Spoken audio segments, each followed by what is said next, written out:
이제 반도체 수요를 올리기 위해서 미국 팔란티어라는 기업과 이번에 계약을 했습니다. 근데 사실 반도체 수요를 올리려면 그 설계도나 이런 것들을 다 공개를 해야 되거든요. 근데 그 사실 극비 오브 극비 오브 극비 자료예요. 근데 삼성이 팔란티어한테 그렇게 수주를 줬다라고 하는 거는 일단 미국 기업을 믿는다는 얘기겠죠. 그러니까 미국 정부가 이걸 못 들었을 리가 없어요. 분명히 너희들은 그렇게 극비 상황을 삼성이 우리한테 줄 만큼 우리를 믿는구나라고 분명히 미국이 생각할 것이고 팔란티어도 생각할 거거든요. 예, 이에 따라 가지고 분명히 좋은 어떤 이제 관계 형성에도 좀 도움이 됐을 거라 보고 있고, 게다가 최근에 또 보면 삼성전자가 수율이 올라갔다는 얘기가 있습니다. 네, 저는 김선영의 이클래스라는 유튜브를 운영하고 있고요. 그리고 뭐 한국경제 TV에서 아마 또 많이 매일 출연하고 있기 때문에 아마 많이 보셨을 거라 생각합니다. 뭐 김선영이라고 하고요. 미국 주식 투자 경력은 한 14, 15년 됐고요. 국내 같은 경우도 20, 한 6, 7년 정도 돼가지고 좀 많은 케이스를 다뤄본 것 같아요. 뭐 케이스라기보다는 많은 사건들을 경험해봤죠. 네, 그러고서 여러분들께 뭔가 좀 도움이 드릴 수 있을 만한 내용들 여기저기 많이 준비하고 다니는 김선영이라고 합니다. 최근 국내 증시 상황은 어떻게 평가하시나요? 일단 뭐 증시 상황이 그래도 이제 확실히 미국의 어떤 무역 협상 관련되어서 최악의 상황은 지나간 것 같아요. 다행히 지나간 것 같고 어느 정도 시장에 충분히 반영이 된 것 같다라는 생각이 좀 들고, 그 이후에 오히려 트럼프 대통령이 지난번에 보드를 직접 들고 나와가지고 각국별로 상호 관세를 다 발표했잖아요. 뭐 그날을 기점으로 거의 저점은 확인이 된 것 같습니다. 오늘 새벽에도 뭐 미증시는 좋은 모습을 보였고 우리나라 증시도 좋은 모습을 보여주고 있고, 꾸준히 우리나라 증시도 반등하고 있는 거 보면은 확실히 좀 안정 궤도로 좀 올라왔다라는 생각이 들긴 들어요. 그런데 이제 보시면 아시겠지만 미국이 철저히 각 국가 일대로 지금 현재 무역 협상을 하고 있는 상황이거든요. 근데 뭐 다른 국가들은 제가 봤을 때는 뭐 미국이 그냥 적당하게 그냥 조금만 관세 올리고 그냥 끝날 거예요. 우리나라 포함해가지고 일본도 다 마찬가지고. 근데 딱 두 개의 커뮤니티가 문제죠. EU와 중국이 문제인데, EU도 뭔가 좀 제일 처음 협상을 시작하면서 그래도 어느 정도 윤곽은 잡아나가고 있는 것 같은 느낌이 좀 들긴 듭니다. 물론 좀 강강으로 살짝 나오면서 트럼프 대통령의 심기를 조금 건드리긴 하고 있는 것 같은데, 뭐 EU도 어쨌든 이제 단체잖아요. 많은 국가들이 포함되어 있는 단체이기 때문에 거기도 좀 되게 복잡할 거예요. 그래서 일단 이야기가 좀 길어지고 있긴 하지만 그래도 중반부는 넘어간 것 같다는 좀 생각이 들고요. 문제는 중국인데 서로 이제 지금 밀당을 굉장히 좀 심하게 하고 있는 상황이고, 그리고 아직까지는 뭔가 본격 협상에 들어갔다는 생각이 들진 않는데, 일단 수면 아래에서는 이제 관리들이 서로 만나가지고 이제 어떤 얘기를 좀 하고 있는 느낌은 좀 분명히 있습니다. 그러다 보니까 미국도 뭐 일부 관세를 좀 낮췄고 중국도 일부 관세를 좀 낮추면서 뭔가 좀 이제 합의점을 1차적으로 만들어가고 있는 느낌이 좀 분명히 있거든요. 그래서 제가 봤을 때 조만간 길어야 한 1, 2주, 2, 3주 내에는 이제 트럼프 대통령과 시진핑 주석이 직접 전화 통화를 하는 그런 장면이 나오지 않을까라는 생각하고 있고요. 오히려 그렇게 장면이 나오게 되면은 그동안 불확실성이 좀 사라지겠죠. 아, 언제 대화할지 모르겠는데 드디어 대화를 하는구나 라는 그런 생각을 하면서 시장이 좀 더 강한 모습을 당연히 좀 보여주지 않을까라고 생각하고 있는데, 물론 그렇게 되기 전에도 지금 일부 종목들이나 뭐 각국 지수들이 좀 안정을 찾아서 좀 올라오고 있는 상황이기 때문에 이게 어느 정도 지금 시장에 선반영이 되고 있다는 이미지 줄지는 모르겠어요. 근데 어쨌든 지금 상황에서 뭐 조만간 이 두 정상 간의 어떤 전화 통화가 있었다라는 소식만 나온다 하더라도 오히려 좀 좋은 이제 증시 분위기가 나올 수 있을 것 같고, 오히려 그게 우리나라 쪽으로는 외국인들이 좀 더 유입이 될 수 있는 좀 좋은 트리거가 될 수 있을 것 같아서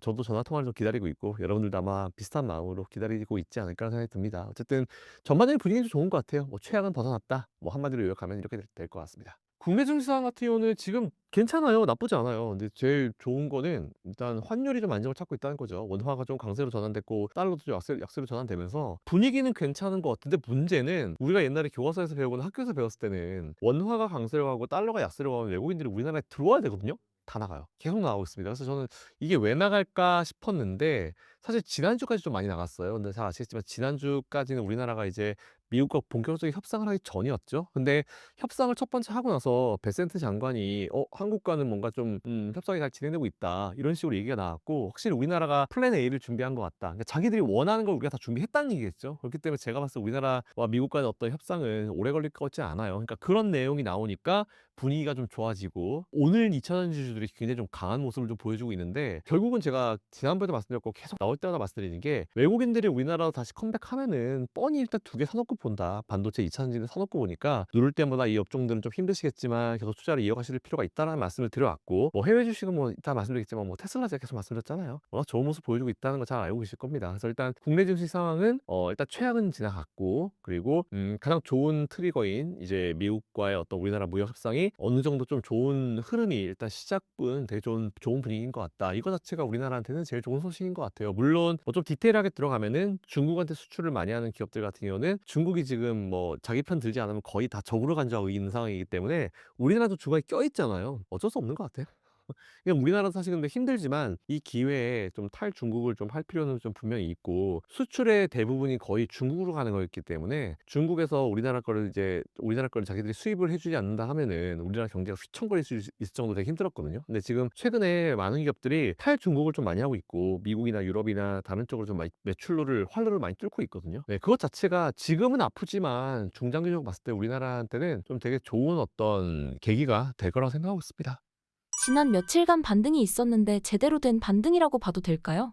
일단 저는 뭐 앞에서 설명드렸던 대로 저점은 지났어요. 최저점은 지났다 생각되고 있고 반등은 시작했습니다. 뭐 근데 전 뭐 어떤 사람은 일시적 반등이다 그리고 데드캣 바운스라는 얘기를 또 하더라고요. 그래서 제가 데드캣 바운스는 진짜 정말 죽은 고양이가 잠깐 깨는 걸 얘기하지 그럼 이제 지수가 내려간다는 걸 얘기하잖아요. 내려가면서 잠깐 야옹한 걸 얘기한 거잖아요. 근데 그거라도 저는 상관이 없고요. 오히려 저점을 잘 유지를 했고 이 상황에서 이제 주가는 이제 어차피 우리나라 지수나 미증시는 다시 우상향을 할 거라 보고 있는데 뭐 잘 아시겠지만 제가 작년에 출연했을 때부터 말씀을 드렸던 게 올해 2분기 빠르면 올해 2분기 초반이나 중반 뭐 늦어도 1분기 초반 중반 느려도 이제 2분기 초중반에는 좀 깊은 조정이 있을 거다라는 말씀을 드려왔었거든요. 근데 딱 지금 조정이 왔잖아요. 그러고 나서 이제 제가 봤을 땐 2분기 내에 끝나고 그리고 최근에 보시면 아시겠지만 이제 일론 머스크가 이제 도지에서 이제 5월 달부터는 자기가 활동할 시간 좀 줄이겠다 얘기했잖아요. 그러니까 지금 미국은 딱 두 가지예요. 미국 국내적으로 외적으로인데 국내적으로는 이제 국가 기관에 대한 어떤 효율성을 올리기 위해서 이제 도지가 활동을 하고 있죠. 그래서 이제 불필요한 자리에 있는 공무원들을 다 해고를 한 상황이고 그리고 국가 외적으로 봤을 때는 이제 뭔가 교역으로 무역으로 좀 피해를 보고 있었던 미국이 피해를 보고 있다고 생각한 그런 국가들을 대상으로 전 세계를 대상으로 관세를 다 부과를 해버린 상황이기 때문에 내외로 지금 활동을 하고 있는 거죠. 근데 내적으로 활동하고 있는 일론 머스크가 나 5월 달부터는 좀 시간 좀 줄일 수 있을 것 같아라고 얘기한 이유 자체가 전체적으로 내외가 다 5월 달부터는 좀 안정을 좀 찾아가는 분위기로 가지 않을까 싶어요. 그렇게 해야지 타임테이블상 잘 아시겠지만 이제 그 다음이 뭡니까? 중간선거잖아요. 네, 그것도 준비할 수 있죠. 그래서 저는 오히려 지금 증시는 바닥을 찍고 이제 올라왔다라는 그런 말씀을 좀 드리고 싶고요. 여러 가지 이슈들이 많긴 많은데 사실 지금 우리나라한테 안 좋은 게 뭐가 있을까? 우리나라는 지금 뭐 PBR 기준으로 1, 2위합니다. 뭐 엉망진창이야 시장 자체가. 너무 저평가된 상황이기 때문에 오히려 이럴 때 외국인들이 들어와 주면은 그만큼 반등은 더 강하고 빠를 수 있다라는 말씀으로 좀 정리하겠습니다. 외국인들이 들어오지 않는 이유는 뭘까요? 나가죠. 맞아요. 최근에 계속 나가기만 하고는 안 들어오는데 그거 자체는 이제 MSCI나 이런 리밸런싱과 좀 연관이 있다 생각해요. 잘 아시지만 지난 분기 때 우리나라가 MSCI 내에서 이제 이머징 마켓 지수 내에서 우리나라가 이제 10% 비율이 깨졌거든요. 그래서 지금 아시아 국가 중에 중국, 뭐 대만 이런 나라에 비해서 우리나라가 4위권으로 지금 현재 유지가 되고 있는 이유 중에 하나가 뭐냐면 그동안 MSCI에 들어가지 말아야 될 기업들 몇몇 개가 좀 들어가 있었죠. 단기간 내 급등 뭐 이런 걸 통해 가지고 들어가 있었는데 지난 분기 때 우리나라가 거의 열 몇 개가 한 방에 빠져버렸기 때문에 그 지수 내에서 밸런스는 떨어질 수밖에 없습니다. 근데 지금 6월 달에 또 우리나라가 이제 리밸런싱 돼 가지고 삼양식품이라든지 이런 기업들이 좀 들어갈 수 있다라는 그런 얘기가 나오고 있는 상황이고 거기다가 또 지금 저는 아니라 보는데 아직은 좀 이르다 보는데 우리나라가 MSCI 선진국 지수 편입도 이제 공매도가 제기가 됐기 때문에 지금부터는 가능성을 우리가 좀 놓고 봐야 된다라는 그런 얘기가 있어요. 그래서 결국은 외국인들이 들어오려고 하면은 그런 리밸런싱 과정이 진행돼야 되는데 그게 아마 제가 봤을 때는 이번 2분기 때 좀 많이 진행될 수 있을 것 같아 가지고 외국인들 수급은 결국 돌아올 수 있을 것이다. 환율에 대한 상황도 괜찮기 때문에 저는 그렇게 생각하고 있습니다. 장기적 관점에서 우리나라 증시의 부정적 의견을 어떻게 보시나요? 그런 의견들은 그냥 저는 별 신경 안 써요. 별 신경 안 쓰는 이유가 정치적 불확실성 6월 달이면 끝나잖아요. 그리고 최악의 불확실성이 뭐냐면은 아무도 없는 거예요. 아니면 있는데 아무 역할을 못 하고 있거나. 근데 지금 보시면 아시겠지만 6월 달이면 끝난 이슈예요. 그것도 외국인들 다 알고 있잖아요. 그래서 저는 정치적 불확실성은 이미 끝났다라고 보는 게 맞아요. 근데 뭐 누가 대통령이 되든지 간에 그 대통령의 어떤 컨셉에 따라 가지고 친시장이냐 아니냐에 따라 가지고는 분위기가 좀 달라질 수 있긴 합니다. 근데 지금 보면은 워낙 민주당도 그렇고 뭐 국민의힘은 누가 될지 모르겠지만 다들 시장에 대한 어느 정도 이제 이해도는 있는 분들이에요. 물론 이제 그 사이에 뭐 좀 잘못된 정책을 하려고 했었던 사람들도 좀 있긴 있었죠. 근데 그런 것들이 다 지금 캔슬이 된 상태고, 그리고 만일 잘못된 어떤 이제 세금을 너무 과하게 부과하는 그런 정책들만 시행하려고 하면요, 개인 투자자들이 가만히 있지 않죠. 옛날같이 그냥 정치인들이 하는 대로 가만히 있지 않습니다. 그렇기 때문에 저는 정치적 불확실성이 어느 정도 있다라고 하는 내용에 대해서는 정치적 불확실성이 제로가 될 수는 없어요, 항상. 근데 지금 너무 이걸 갖다 우리가 시장을 분석할 때는 마음 쓸 필요가 없다는 생각을 좀 가지고 있고요. 그리고 뭐 대외 신인도 글쎄요. 이런 식으로 그런 식으로 대외 신인도 치면은 중국엔 아무도 투자하지 말아야죠. 근데 그런 건 뭐 굳이 뭐 그런 걸 크게 상관을 할 필요는 없을 것 같고, 우리나라는 지금 외국인들이 나가는 이유는 그냥 하나입니다. 뭐 대외 신뢰도 이런 게 아니고요. 그동안 정치적 불확실성이 좀 영향을 준 부분이 있죠. 그리고 두 번째로 공매도가 중지가 됐었기 때문에 외국인들이 못 들어온 이유가 좀 있었어요. 근데 그것도 해결이 됐죠. 그리고 MSCI가 리밸런싱이 되면서 정말 많은 기업들로부터 외국인들이 빠져나갔습니다. 예, 그러다 보니까 좀 영향을 받은 게 있죠. 그러니까 이거에 대한 어떤 수급적 요인이기 때문에 예, 너무 뭐 그런 어떤 기본적인 부분과는 좀 분명히 좀 차이가 있다라고 생각하고 있습니다. 개인 투자자들은 올해 어떤 전략을 세우면 좋을까요?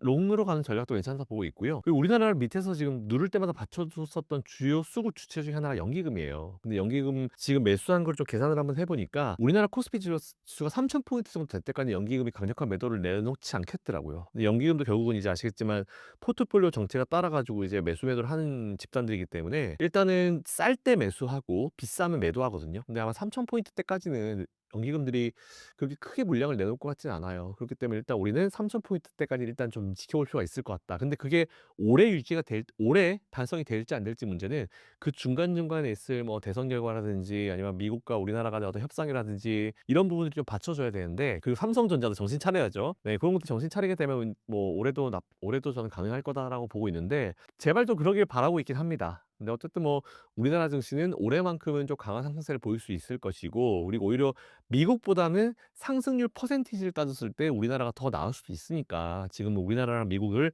포트폴리오 양쪽을 다 같이 가져가시는 전략이 올해만큼은 좀 유리할 거다라고 좀 생각하고 있어요. 최근 삼성전자 주가를 어떻게 평가하시나요? 그래도 좀 올라와요. 그래도 좀 올라옵니다.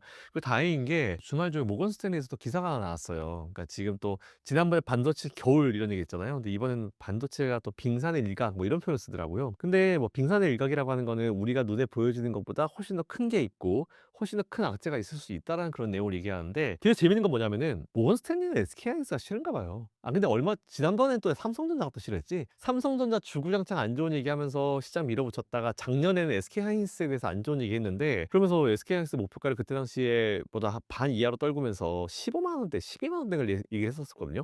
이거 틀렸죠? 근데 시원하게 틀렸죠? 그러면서 다시 지금 얘기를 했는데 이번에도 역시나 SK하이닉스에 대해서 좀 불편한 얘기를 했습니다. 그리고 오히려 원픽을 삼성전자로 했거든요. 그래서 저는 일단 삼성전자를 원픽으로 삼은 거는 뭐 이해되고 괜찮은 내용인 것 같아. 근데 SK하이닉스를 그렇게 두들긴 이유가 조금 이해가 안 되는 게, 물론 이제 SK그룹 전반으로 보면은 뭐 SK텔레콤이 좀 사고를 쳤죠. 엄청난 빅사고를 쳤는데 뭐 그것과는 상관없이 SK하이닉스를 봤을 때는 여전히 HBM3 이 시장에서는 이제 TSMC나 이런 엔비디아 측에 이제 제공하고 있는 이제 강력한 어떤 수요를 가지고 있는 기업이고, 그리고 잘 아시겠지만 뭐 최근에 뭐 AI를 둘러싸가지고 뭐 데이터 센터 임대 그거 뭐 그런 스케줄들이 미뤄지고 있다 뭐 이런 얘기 나오는데, 그게 아니라고 이제 발표했죠. 여전히 이제 AI 데이터 센터에 대한 수요는 높다라고 얘기를 하면서, 결국 데이터 센터에 대한 수요가 높은 이유가 뭐겠습니까? 각 기업들이 엔비디아 칩 같은 걸 빨리 좀 확보를 해가지고 자기들 데이터 센터를 만들면 이제 사실 그 필요가 없어요. 근데 칩을 못 사니까 오히려 그 칩이 미리 있는 데이터 센터를 임대하는 방식인 거잖아요. 그래서 어쨌든지만 지금 AI에 대한 어떤 수요는 강력하게 살아 있는데, 유일하게 엔비디아한테 지금 제공을 하는 게 SK하이닉스인데 엔비디아가 잘 나가는데 SK하이닉스가 못 나간다? 이건 조금 어물선설인 것 같아요. 그래서 저는 그 기사 보고 이런 리포트 얘기하고 던질려고 그러나? 더 살려고 그러나? 이런 생각도 사실 들긴 들더라고요. 그래서 저는 오히려 그런 걸 봤을 때 얘들이 무슨 뭐 쇼 포지션이 있나 다양한 생각이 들었었는데, SK하이닉스가 뭐 지금 문제가 될 것 같다라고 하는 거는 전 제가 봤을 때 좀 어불성설인 것 같고, 그 내용을 좀 살펴보니까 중국에서 어떤 수요 부진 이런 얘기가 나오는데, 뭐 물론 중국에서 더 사주게 되면 더 매출이 올라갈 수 있겠죠. 뭐 그건 엔비디아도 마찬가지고 SK하이닉스도 마찬가지예요. 근데 최근에 미국이 중국을 제재를 걸면서 뭐 협상을 하면서 H10 반도체 호포 모델도 이제 중국에 팔지 못하는 그런 상황이 됐잖아요. 허가를 받아라 이런 식이 되잖아요. 예, 그러시기 때문에 뭐 일단은 어느 정도 좀 돌아가는 판을 좀 볼 필요가 있을 것 같은데 일단 뭐 보안적인 부분을 건드리지 않으면은 미국도 사실은 이제 미국 자국 기업들이 돈을 더 많이 벌 수 있는 상황을 만들어 주는 게 미국 정부가 해야 될 일이기 때문에 제가 봤을 때는 그것도 시간이 걸릴 뿐이지 좀 해결이 되고 풀려나갈 문제라 생각합니다. 예, 그래서 일단 그건 너무 걱정하실 필요 없을 것 같고요. 그런 의미로 정리해 드리면은 SK 하이닉스도 안 좋은 평가를 하긴 했지만 저는 그런 평가에 굳이 마음 쓸 필요 없이 그냥 그대로 매수를 하고 투자를 하면 될 것 같다 생각하고 있고, 삼성전자 같은 경우는 오히려 지금 HBM3에서 HBM4로 넘어가는데 HBM4 시대로 넘어가는 그건 완전히 다른 식의 반도체가 칩이 되는 거기 때문에 삼성전자한테는 기회가 될 수 있죠. 특히나 이제 HBM4는 맨 밑에 본딩 다이를 만들어야 되는데 초미세공정을 만들어야 되는데 SK하이닉스는 이게 안 되니까 이거를 TSMC한테 맡기는 거고, 근데 삼성전자는 초미세공정이 되니까 이걸 다 하는 거고, 그래서 오히려 삼성전자가 수요만 잘 맞춰서 올린다라고 하면은 HBM4부터는 진짜 한번 기대를 해볼 만하다라는 그런 생각을 가지고 있고, 거기 더하기 최근 삼성전자가 이제 휴대폰 매출이 살아났잖아요. 삼성전자는 되게 많은 매출의 포트폴리오가 있는데 그동안 많이 부진했던 휴대폰이 살아나면서 삼성전자 전체 매출을 살려줬어요. 그래서 이제 반도체만 살아나면 된다, 이런 식으로 결론이 가기 때문에 어쨌든 삼성전자, SK하이닉스 두 기업은 모두 그냥 그대로 투자를 이어가시면 좋겠다. 그리고 이 두 기업이 이끌어줘서 우리나라 증시도 아마 하반기에는 더 강한 모습을 볼 수 있을 것이다 라고 생각하고 있습니다. 이번 삼성전자 1분기 실적에 대해 어떻게 보시나요? 일단 삼성전자 실적은요, 이번에 뭐 반도체 안 좋은 건 어쩔 수 없어요. 사실은 너무 레거시 쪽에 집중하고 있었고 당장의 매출에 집중하고 있었던 잘못된 경영 전략 때문에 문제가 좀 됐었는데, 일단 삼성이 정신 차리고 이제 반도체 수요를 올리기 위해서 팔란티어, 미국 팔란티어라는 기업과 이번에 계약을 했습니다. 근데 사실 반도체 수요를 올리려면 그 설계도나 이런 것들을 다 공개를 해야 되거든요. 근데 그 사실 극비 오브 극비 오브 극비 자료예요. 근데 그거를 팔란티어한테 공개했다는 거. 물론 팔란티어가 고객의 정보는 사용하고 바로 폐지한다는 게 그 기업의 원칙이거든요. 근데 삼성이 팔란티어한테 그렇게 수주를 줬다라고 하는 거는 일단 미국 기업을 믿는다는 얘기겠죠. 그러니까 미국 정부가 이걸 못 들었을 리가 없어요, 분명히. 그러니까 너희들은 그렇게 극비 상황을 삼성이 우리한테 줄 만큼 우리를 믿는구나라고 분명히 미국이 생각할 것이고 팔란티어도 생각할 거거든요. 예, 이에 따라 가지고 분명히 좋은 어떤 이제 관계 형성에도 좀 도움이 됐을 거다라고 보고 있고, 게다가 최근에 또 보면 삼성전자가 수율이 올라갔다는 얘기가 있습니다. 그런 얘기가 있기 때문에 오히려 저는 HBM4 시대부터는 한번 기대를 충분히 해봐도 될 것 같아요. 네, 그렇기 때문에 뭐 반도체라든지 2차전지라든지 이런 라인들은 그런 거 같이 엮어가지고 한번 생각해 보시면 좋을 것 같습니다. 최근 이재용 회장의 중국 관련 적극적 행보를 어떻게 보시나요?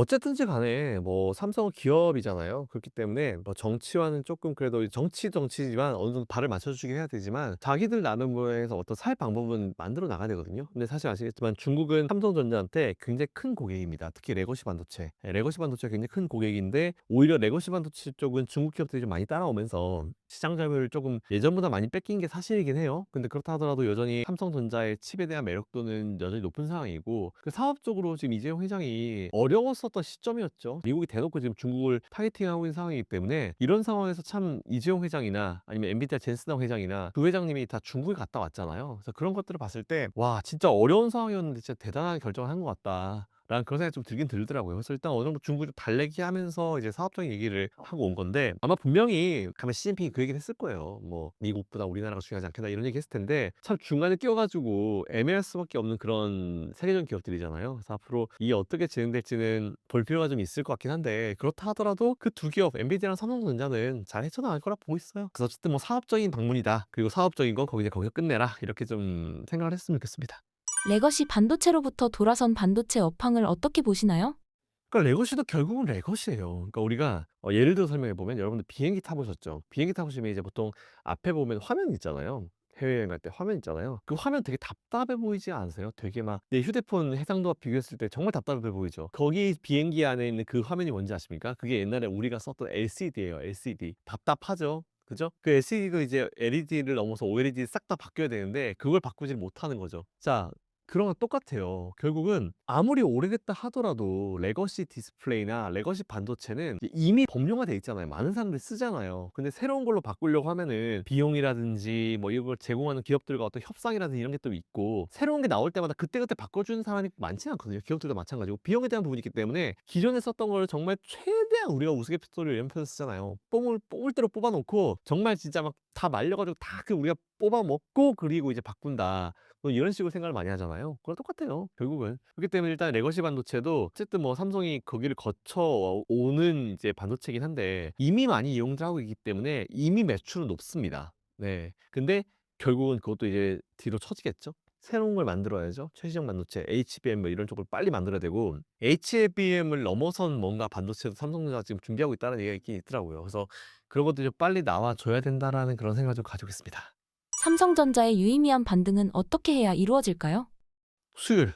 일단 HBM3에서 삼성전자가 수율을 잡았다. 그리고 우리가 작년에 올해 초에 계속 기다렸던 대로 엔비디아 측에 드디어 삼성전자가 칩을 제공하고 있다. 이런 소식이 한번 딱 나오면은 분위기는 반전이 시작되지 않을까라고 생각하고 있습니다.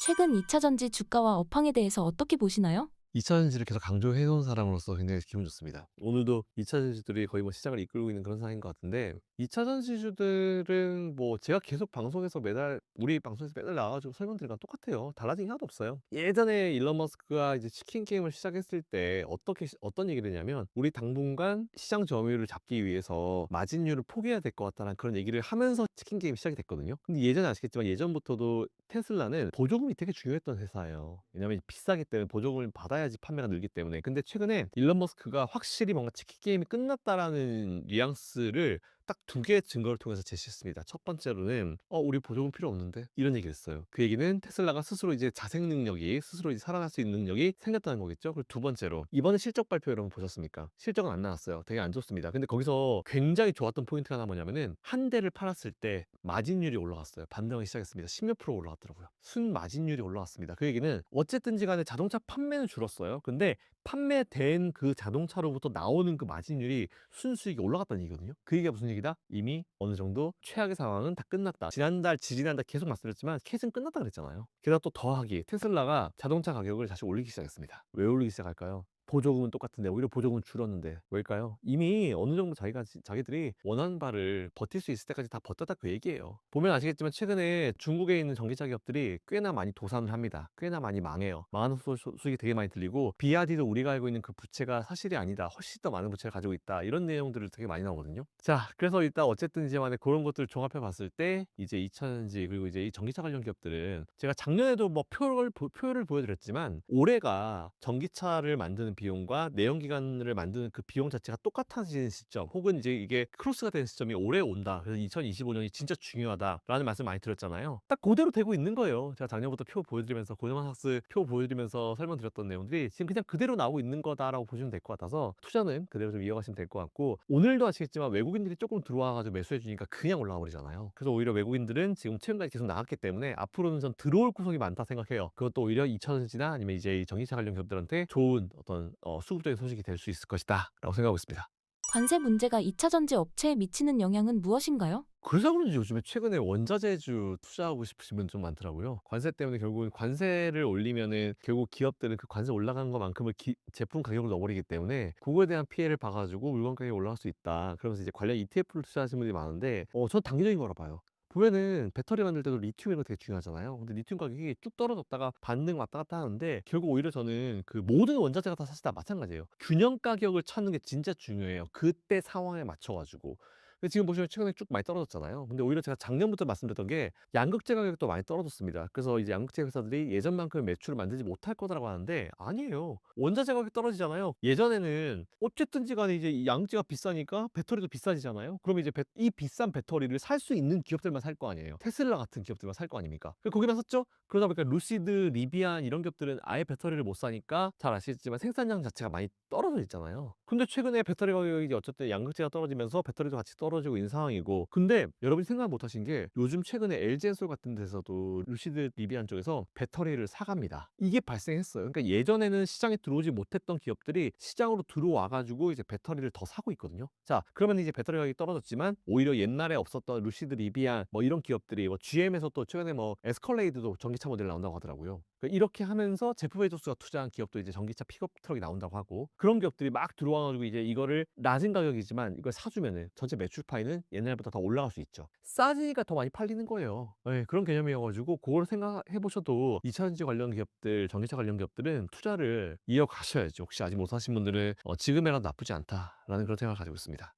전기차 판매량은 늘어나고 있나요? 전기차 판매량은 최근에 이제 아직까지는 턴어라운드를 못하고 있어요. 그러다 보니까 실적이 돌아서지 못하고 있어 가지고 그거는 쪼끔 아쉬운 부분이 좀 분명히 있습니다. 근데 주말 전에도 되게 재밌는 기사가 나왔어요. 이제 전기차가 이제 되게 핫하는 시기가 한 2-3년 되니까 우리나라도 이제 데이터를 다 봤잖아요. 그러니까 작년 거 기준으로 여러분들이 사실 전기차 살 때 제일 두려운 게 뭡니까? 불이 많이 난다. 사고가 많이 난다 이거잖아요. 근데 되게 재밌는 기사가 나왔어요. 뭐냐면은 작년 기준으로 2024년 기준으로 등록돼 있는 자동차 대비해 가지고 10만 대 기준으로 내연기관차와 전기차의 이 화재율을 봤는데 내연기관차가요. 전기차보다 20%가 높습니다. 근데 우리가 작년까지 봤던 기사는 뭐예요? 전기차 불 정말 많이 난다. 그죠? 그러면서 배터리가 나고 불 나면 문 안 열리고 안에서 다 죽고 이런 정말 이제 너무 안 좋은 얘기들만 많이 했잖아요. 실제 막상 까보니까 오히려 내연기관차가 이제 전기차보다 화재 발생률이 10만 대 기준으로 봤을 때 한 20%가 높았다. 이거예요. 이게 현실이거든요. 그래서 제가 이 얘기를 또 들으면서 뭐라고 지난번 설명드렸냐면은 테슬라가 스페이스 X에서 우리나라 LG 엔솔의 2000전지를 가져갔다.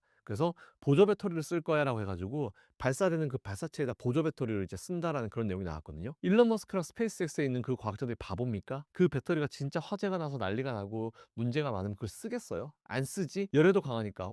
위성 올라갈 때 얼마나 엄청난 열이 나와요. 그런 것들이 나오잖아요. 그러니까 그것 자체가 우리가 중간중간에 캐치할 수 있었던 되게 좋은 힌트였다는 거죠. 예, 그래서 오히려 저는 우리나라 배터리 기업들 그리고 이제 전체적인 어떤 자동차 판매량이 좀 줄긴 했지만 그래도 그렇다 해도 생산량을 좀 늘릴 수 있는 상황이고 마케팅 좀 잘해주고 보조금 받게 되면요 자동차 전체적인 매출도 늘어날 수 있을 거라 보고 있습니다. 근데 지금은 아니고 그리고 전기차 관련 실적을 언제쯤부터 봐야 될까요? 했을 때 저는 3분기까지는 그냥 포기하라고 마음 편하게 3분기까지는 내려놓으십시오. 근데 아마 3분기 실적부터는 좀 어느 정도 도는 느낌이 나오긴 나올 거예요. 근데 넓게 3분기까지 포기하십시오. 네, 근데 그렇다 하더라도 주가는 계속 반등해서 올라올 거예요. 그거 참고하시면 됩니다. 공매도 재개가 2차 전지에 미친 영향은 무엇인가요?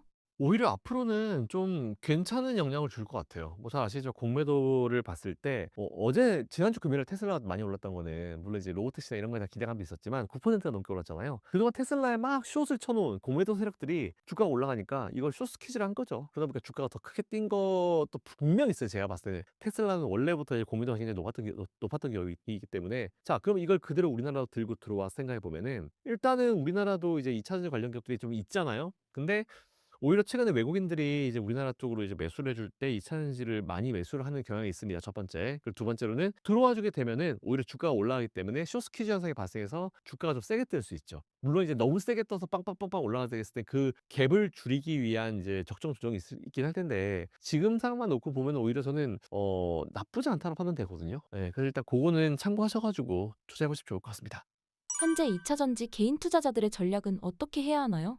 일단 배터리 3사 가볼까요? 일단 SK온이야 뭐 상장이 안 됐으니까 SK이노베이션 쪽으로 가보게 되면은 일단 인터 배터리를 제가 갔다 왔어요. 작년 올해에 이어서 인터 배터리를 갔다 왔는데 작년에는 SK온의 지폴딩 기술을 보고 되게 놀랐어요. 그러니까 보통 우리가 종이를 접잖아요. 그럼 이제 보통 우리가 양극재, 음극재가 두 개 붙어 있을 때 화재가 나가지고 문제가 되게 발생한다는데 종이를 이렇게 있으면 종이를 접으면 여기다가 양극재를 넣고요, 요 위에다가 음극재를 넣는 거예요. 말 그대로 완전 분리를 해버리는 거죠. 그 기술을 보고 제가 작년에 놀랐는데 올해 같은 경우는 LG에서는 원래 잘해요.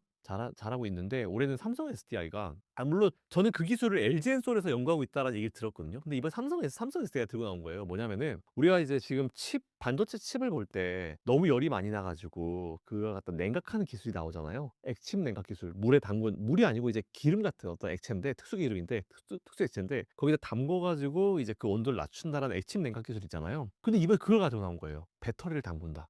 그래가지고 배터리가 온도가 좀 올라가면은 자동차 내부에 있는 그 이제 냉각수가 들어가는 거죠. 그래서 이제 배터리의 온도를 낮추고 다시 빠져나오는 거예요. 그리고 다시 쿨링돼서 다시 나중에 들어가고 빠지고 이게 되더라고요. 물론 그렇게 되면은 자동차의 무게감은 좀 올라갈 수 있습니다. 근데 확실히 배터리를 액침으로 냉각하면서 이제 안전도는 더 올라갈 수 있겠다. 뭐 불이 날 수도 있죠. 물이 들어가서 꺼버릴 수도 있는 거고. 네, 그런 상황이 발생했기 때문에 그런 게 이번에 봤거든요. 그래서 오히려 그래서 야 삼성 SDI 우리가 그동안 봤을 때 전고체만 한 주구장창하고 전고체가 핫 이슈된 기업이다라고 생각했는데 오히려 뭐 원통형이나 뭐 BMW 사실 삼성 SDI는 잘 아시겠지만 이제 BMW랑 친하죠. 그러니까 468, 뭐 468이 뭐 배터리들 쭉 있는데 원통형 배터리 잘하고 있고요. 그리고 그런 어떤 이제 전고체는 작년보다는 좀 이제 이게 좀 줄었어요. 전고체를 좀 밀어붙이는 느낌이 좀 많이 줄어들었는데 어쨌든 전고체도 하고 있고 게다가 액침 기술까지 하고 있고 이런 거 보면은 확실히 실적은 그렇게 당장 좋지는 못해도 한번 관심을 가질 필요를 있겠다라는 생각이 좀 분명히 들었습니다. 그래서 결론적으로 말씀드리면 SK이노베이션은 그냥 계속 투자하면 된다. LG엔솔 뭐 앞서 말씀드렸지만 LG엔솔도 워낙 지금 많이 찾아요 사람들이. 좋고 그리고 마지막에 삼성 SDI도 뭐 그런 기술을 개발하면서 사실 3사 중에 제일 처져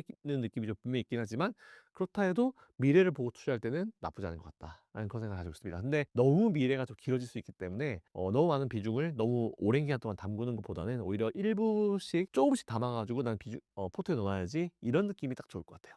포스코와 에코프로 그룹은 어떠한 상황인가요?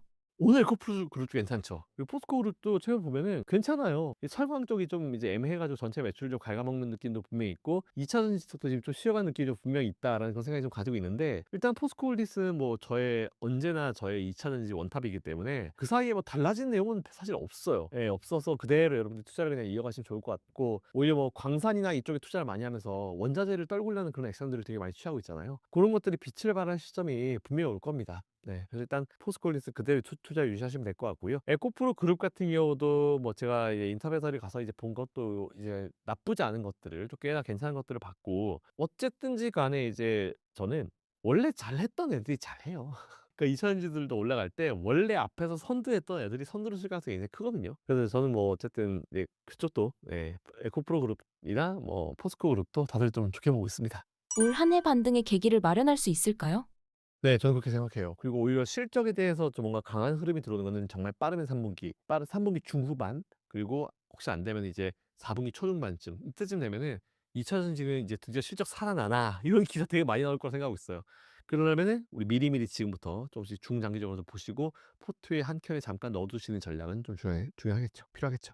테슬라 주가 상황에 대해 어떻게 보시나요? 제가 뭐 매번 방송 나와서 말씀드리지만 테슬라 걱정할 바에 차라리 오늘 점심 때 뭐 먹을지 걱정하는 게 낫다라는 그 지금 농담같이 드렸는데 사실 마찬가지죠. 근데 그동안 저도 사실 이제 주식을 오래 투자하면서 누구누구 관련주 이런 거 되게 싫어하거든요. 특히 정치 테마들 했을 때 지금도 우리나라는 대선이 이제 한 달 좀 더 남았기 때문에 이런 상황이기 때문에 누구누구 관련주, 누구 관련주 되게 많이 나와요. 근데 그런 관련주로 들어가면은 단기간 내에 수급이 확 쏠려버리기 때문에 확 주가가 올라갔다가 그게 어느 정도 좀 시간이 지나면은 딱 그 거품 받고 확 사라집니다. 그 테슬라는 딱 그 느낌이라 보시면 돼요. 잘 아시겠지만 M7 기업들 중에 가장 배팅을 잘했죠. 트럼프에게 100% 선거 자금을 넣으면서 이른바 트럼프 관련주가 돼 버렸잖아요. 그러다 갑자기 뭐 같이 정치도 하고 그러다 보니까 막 괜히 주주들한테도 막 이제 뭔가 어떻게 몹쓸 행동이긴 하죠, 사실은. 회사가 CEO가 이제 일만 잘해야지. 근데 일론 머스크 입장에서는 좀 뭔가 되게 좀 많이 급하다는 표현이 좀 아니고 많이 좀 뭔가 필요했었던 시점이었던 것 같아요. 사업적인 부분을 봤을 때.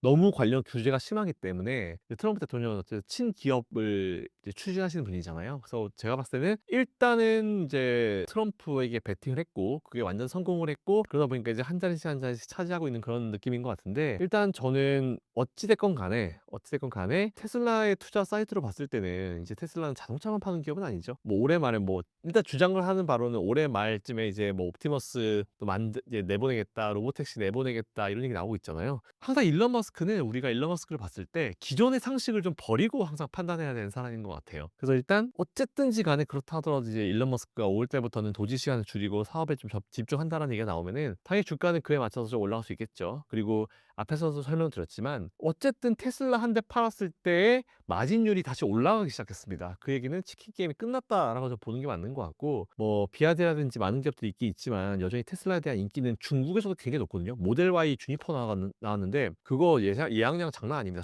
수십만 대 예약이 들어갔기 때문에 저는 오히려 그런 것들이 판매가 좀 늦춰진다, 한 3개월 늦춰진다는 얘기가 있긴 있더라고요. 근데 그거는 이 무역 분쟁이나 협상 사이에 이제 자동차를 내보내면 자기들이 생각한 것보다 팔겠습니까? 당연히 몇 개월 이제 딜레이 시키겠다는 내용을 경영 전략상으로 하는 거는 지금 맞는 것 같아요. 그래서 이제 그런 건 너무 걱정하실 필요 없다라는 말씀드리고 그래서 전반적으로 테슬라에 대한 투자는 당분간은 이어갈 수 있을 것이다라고 생각하고 있고 당연히 뭐 전고점 돌파 가능하다 보고 있습니다. 테슬라 주가가 다시 올라갈 것으로 보시나요? 네, 저는 바닥 다시기 끝났다 봐요. 끝났고 이제 주가가 올라갈 수 있을 거다라고 보고 있는 주인데 뭐 그동안 보면은 여러 가지 악재성 이슈들 많았잖아요. 뭐 정치적인 불만을 가지고 테슬라를 불에 태우고 막 이런 이슈가 많았는데 어딜 가나 우리는 이제 투자할 때 우리가 제일 조심해야 될 것 중에 하나가 극단적인 사고방식을 버려야 된다고 생각합니다. 극단적인 사고방식.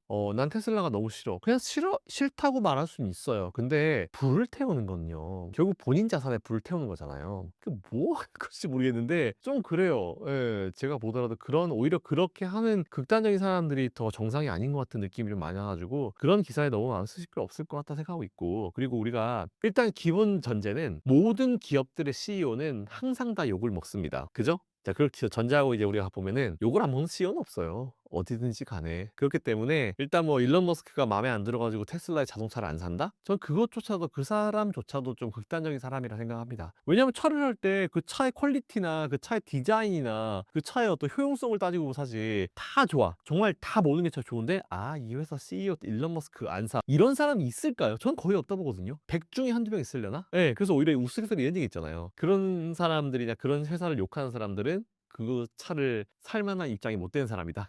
이런 식으로 우스갯소리를 많이 하는데 어쨌든지 간에 그런 것들에 대해서는 너무 우려할 필요가 좀 없을 것 같아요. 너무 과한 내용들이 너무 많이 퍼져 있고, 그리고 뭐 잘 아시겠지만 이제 실제로 테슬라 기업이 지금 전체적으로 돌아가는 이제 플로우를 이해를 하지 못한 상태에서 이제 무조건 이제 마음에 들지 않는다라는 그 한 부분만 가지고 이제 프레임을 씌워버리는 느낌이 좀 되게 강하기 때문에, 뭐 사실은 일론 머스크도 마찬가지고 트럼프도 마찬가지라 생각합니다. 둘 다 사업가여 가지고 그런지 괜한 걸로 오해받고 욕먹는 게 되게 많거든요. 그래서 오히려 저는 그런 걸로 인해서 테슬라를 투자를 안 한다?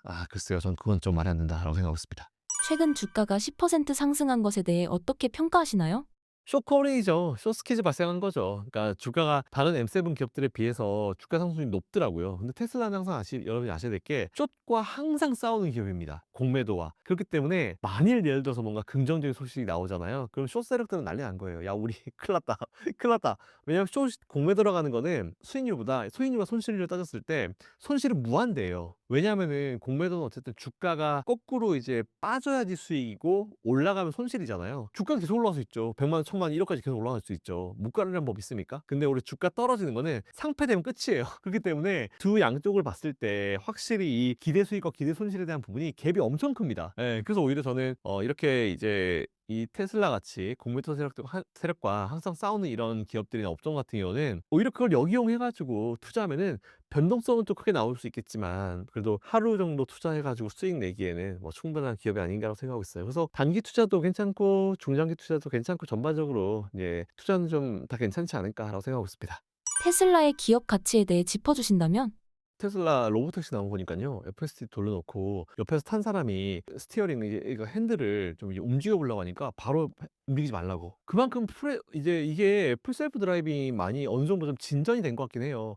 이게 100% 뭔가 이제 되려고 하면은 국가적인 어떤 이제 제재를 내려주고 허락을 해 주면서 실제 공도를 다니면서 이제 데이터베이스를 수집하는 게 더 이제 학습에 따라서는 좋은 상황이 될 거 아니에요. 그래서 저는 오히려 그런 거 봤을 때 로보택시나 이쪽 라인들은 그래도 긍정적인 소식이 좀 나오고 있구나라고 생각하고 있고, 자동차 판매는 제가 봤을 때는 올해 한 3 분기 때쯤 되면 턴어라운드 하지 않을까. 게다가 또 마진율도 높은 상태에서 그렇게 되지 않을까 생각하고 있어 가지고 테슬라의 밸류에 대한 부분은 뭐 다시 한번 좀 생각해 볼 필요가 분명히 있다 봐요. 근데 저는 밸류 얘기 나왔을 때 갑자기 하고 싶은 얘기가, 전 세계적으로 이 가치 평가 모델, 이 밸류 평가 모델 있잖아요. 뭐 PBR이나 이런 것들은 저는 그건 너무 구시대의 유물이라 생각합니다. 안 맞아요. 왜냐하면 예전에는 공장 지어 가지고 거기서 생산해 가지고 팔고 막 이렇기 때문에 재고가 다 나오고 하잖아요. 근데 지금은 게임 기업들, 그거 어떻게 평가할 건데? 게임 기업들 다 직원들 머리에 있는데 그 머리에 있는 그 능력치들을 어떻게 수치화시킬 거냐고요. 그래서 오히려 PBR 같은 경우는 뭐 진짜 산업재 있죠. 공장을 증설해 가지고 공장에서 찍어 가지고 라인 증설하고 이런 기업들한테 PBR은 괜찮은데, 오히려 지식정보 사회, 앞으로 이제 그런 사회가 될 거 아니에요. 그런 사회들은 그 모델 가지고 100% 그런 기업들 분석해도요 답이 안 나와요. 그래서 오히려 저는 퍼나 PBR 같은 이런 지표들 자체도 좀 바뀔 필요는 분명히 있다라고 보고 있습니다. 그래서 저는 사실은 너무 그렇게 그 관련 이 내용들을요 그렇게 되게 막 감안은 안 해요. 근데 좀 보긴 하죠, 사실은. 로봇 산업 전망에 테슬라가 미치는 영향을 어떻게 보시나요? 로봇 뭐 올해 연말에 어느 정도 내보내겠다는 얘기가 있었고, 지난번에 행사를 보면 아시겠지만 전 되게 놀란 게, 아니 대화를 하는데 로보트가, 우리가 일반적으로 알고 있는 로보트는 삐리삐리 하고 이렇게 한마디 하는 거잖아요. 근데 걔는 영어를 농담을 해요. 실제로 정말 사람들끼리 할 때 하는 그런 농담을 던지는 거예요. 그래서 제가 그걸 보고 '이거 진짜 눈에 카메라 있고 뒤에 저기 어디 센터에 숨어 가지고 사람들이 그 로봇이랑 연결해 가지고 그 마이크 대고 직접 얘기하나?' 사실 이 정도 생각이 들 정도로 아니 영어를 구사하는데 농담을 하더라니깐요. 그래서 그거 보고 나서 '와 이게 장난 아닌데?'라고 했는데 실제로 이제 로봇 그 옵티머스 팀에 있는 분들의 얘기를 좀 들어보면은 그분은 실제로 그래요. 그렇게 얘기를 해요. "생각한 것보다 발전 속도와 얘의 습득 속도가 굉장히 빠르다." 예 이런 얘기를 하고 있기 때문에 오히려 저는 '우리가 생각한 것보다는 옵티머스 로봇이 생각보다 빨리 우리 생활에 들어올 수도 있겠다.'라는 그런 생각을 가지고 있는데 그렇게 치면 옵티머스 로봇 충전해야죠. 배터리를 갈 어쨌든 충전기도 안에 배터리가 있잖아요. 그 배터리도 중요하겠네요. 그리고 더하기 로봇의 머리에 뭐가 있습니까? 뇌가 있겠죠? 로봇의 뇌? 그 뇌 로봇의 뇌가 뭐예요? AI잖아요. 근데 AI가 죽을 것 같다? 글쎄요. 그래서 저는 AI 관련주들 절대 죽을 거라 생각하지 않습니다. 그래서 고것도 투자하시면 될 것 같고 그리고 배터리 관련주들 일상이에요, 이제 일상. 네 그래서 고것도 같이 한번 기억해 주시면 좋을 것 같습니다. 로봇이 상용화된다면 자동차만큼 큰 배터리 시장이 열릴까요?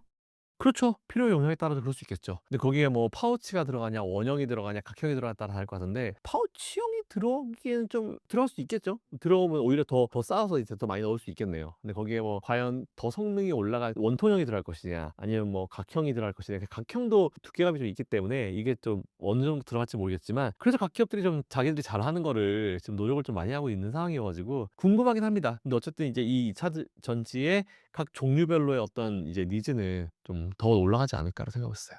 외국산 관세 25% 부과가 테슬라 주가에 영향을 미칠까요? 뭐 일단 별로 관세 신경 안 쓴다라는 그런 얘기가 있는데 일단 자동차는 또 협상이 또 따로입니다. 예. 뭐 모든 거랑 다 연결시키지 않고 자동차, 반도체 이쪽 라인들은 또 협상을 따로 하거든요. 근데 우리나라가 지금 일단 EU가 첫 번째로 이제 미국과 이제 자동차 관련 협상을 했는데 EU는 기본적으로 지금 0% 관세가 목표예요. 그런 상태에서 협상을 했는데 잘 안 된 것 같아요. 근데 이제 우리나라가 이제 기다리고 있는데 우리나라도 자동차가 되게 중요하잖아요. 그래서 일단 우리나라가 자동차 관련 그 이쪽 그 이게 과연 협상이 어떻게 진행될지는 모르겠는데 저는 25%까지 갈 거라 보진 않아요. 오히려 힌트를 좀 준 게 부평관세 10%를 줬잖아요. 그래서 상호관세 20% 줬죠. 이 안에서 다 해결은 될 것 같아요. 심지어 우리나라는 일부 업종들은 10% 이하짜리 관세가 부과된 업종들도 많을 것이고 그리고 원래랑 똑같은 관세 부과도 많이 있을 거라 보고 있기 때문에 뭐 너무 걱정하실 필요 없을 것 같아요. 뭐 그렇다고 이제 관세가 올라가 가지고 일론 머스크가 그걸 또 가격에 넣어 가지고 또 할 수 있는데 전기차는 친환경 차들은 각국의 보조금들이 되게 많아요.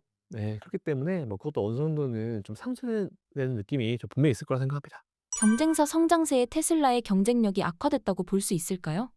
뭐 물론 아무도 같이 이 시장에 뛰어들지 않았을 때보다는 악화가 됐겠죠. 그러니까 이게 악화됐다는 말은 되게 웃기는 게 어떤 한 기업이 시장을 장악하고 있다가 한두 기업씩 들어와 가지고 그 기업이 좀 성장을 해. 근데 저는 오히려 이걸 긍정적으로 봐요. 왜냐하면은 한 기업이 한 업종에서 시장을 점령하잖아요. 그러면 그 회사는 성장 속도가 더딥니다. 근데 오히려 라이벌이 생기잖아요. 누가 따라오잖아요. 그럼 그걸 안 따라잡히려고 정말 노력을 많이 하죠. 이게 사실은 시장 경제의 기본인데 그런 의미로 최근에 열심히 따라오려고 하는 기업들이 많잖아요. 그래서 오히려 저는 이게 시장 경제 측면에서는 좀 좋은 판단이다라고 생각하고 있어요.